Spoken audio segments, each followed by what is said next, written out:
ശ്രീനാരായണപുരം പഞ്ചായത്തിലേക്ക് മത്സരിക്കുന്ന 21 സ്ഥാനാർത്ഥികളെ UDF പ്രഖ്യാപിച്ചു. Convention AICC secretary TN Prathapan ഉദ്ഘാടനം ചെയ്തു.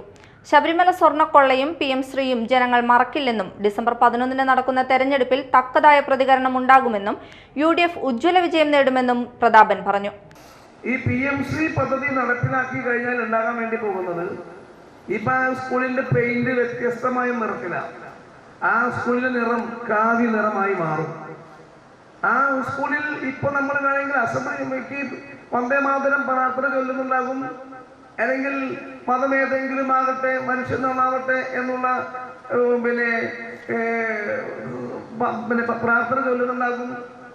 അസംബ്ലി പിരിയുമ്പോൾ ജനഗണമന ദേശീയഗാനം ചൊല്ലുന്നുണ്ടാകും. പക്ഷെ BMC പദ്ധതി RSSും BJPയും സംഘപരിവാറും നടപ്പിലാക്കുന്ന PMC എന്ന് പറയുന്ന വിദ്യാഭ്യാസ പദ്ധതി വരുന്നതോടുകൂടി എടവിലങ്ങ് മുഹമ്മദ് അബ്ദുൽ ഖാൻ സാഹിബ് മെമ്മോറിയൽ സ്കൂള് പേര് തന്നെ അവർ മാറ്റും. അത് ഒരുപക്ഷെ സവർക്കർ മെമ്മോറിയൽ സ്കൂൾ എന്നായി മാറിയാൽ നിങ്ങൾ അത്ഭുതപ്പെടേണ്ട. സ്കൂളിന്റെ നിറമൊക്കെ കാവി നിറമായി മാറും. സ്കൂളിന് മുന്നിൽ ഉയർത്താൻ പോകുന്ന കൊടി ദേശീയ പതാകയോ അല്ലെങ്കിൽ വേറെ ഏതെങ്കിലും പതാകയോ ആകില്ല.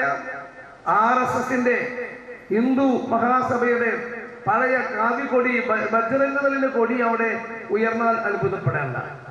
UDF മണ്ഡലം ചെയർമാൻ K. സിറാജ് അധ്യക്ഷത വഹിച്ചു. KPCC നിർവാഹക സമിതി അംഗം MK അബ്ദുൾ സലാം മുഖ്യപ്രഭാഷണം നടത്തി.